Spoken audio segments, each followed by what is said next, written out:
ఒక బాతు నీటి ఒడ్డున గూడు కట్టుకొని గుడ్లని పడుతుంది. ఒక మొసలి దానిని చూసి ఈ బాతుని వెళ్లగొట్టి ఆ గుడ్లన్నిటినీ పగలగొట్టేస్తుంది. ఆ బాతు పాపం దాని గుడ్లను గుర్తు చేసుకుని ఏడుస్తూ ఉంటుంది. ఆ మొసలి అన్ని గుడ్లని పగలగొట్టిందనుకుంటుంది కాని ఒక గుడ్డు మిగిలిపోతుంది. ఆ గుడ్డును కుందేలు చూసి జాగ్రత్త చేస్తుంది. తల్లిలాగా దానికి వెచ్చదనాన్ని ఇస్తూ జాగ్రత్తగా చూసుకుంటూ ఉంటే అది కాస్త పిల్లలా ఎదిగి బయటికి వస్తుంది. అప్పటి నుంచి ఆ కుందేలు బాతుపిల్ల హ్యాపీగా జీవనం సాగిస్తూ ఉంటాయి. ఎక్కడికి వెళ్లినా కాని కలిసి వెళ్లడం, జాలీగా టైం స్పెండ్ చేయడం లాంటివి చేస్తూ ఉంటాయి. ఒకరోజు బాతుపిల్లకి దాని తల్లి కనిపిస్తుంది. అది ఎంతో ఆనందపడి దాని తల్లిని పిలవగా ఆ బాతుకి ప్రాణం ఒక్కసారిగా లేచి వస్తుంది. తన బిడ్డను చూసుకుని చాలా ఆనందపడుతుంది. ఇన్నాళ్లు తనతో పాటు ఉన్న బాతుపిల్లను గుర్తు చేసుకుంటూ కుందేలు బాధపడుతుంది. అలా నీటి ఒడ్డున మరొక గుడ్డు కనిపిస్తే దాన్ని చూస్తూ ఉంటుంది, గతాన్ని గుర్తు చేసుకుంటూ. ఈలోపు మొసలి మళ్లీ వస్తుంది. కుందేలును తినేయాలని చాలా ప్రయత్నిస్తుంది. కాని కుందేలు మామూలిది కాదు.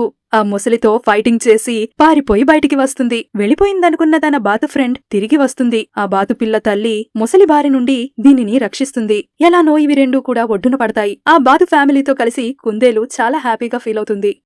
చాలా మంది వీడియోస్ చూస్తున్నారండి, కానీ సబ్స్క్రైబ్ చేసుకోవడం మర్చిపోతున్నారు. తప్పకుండా సబ్స్క్రైబ్ చేసుకుని లైక్ చేయండి, షేర్ చేయండి, కామెంట్ చేయండి.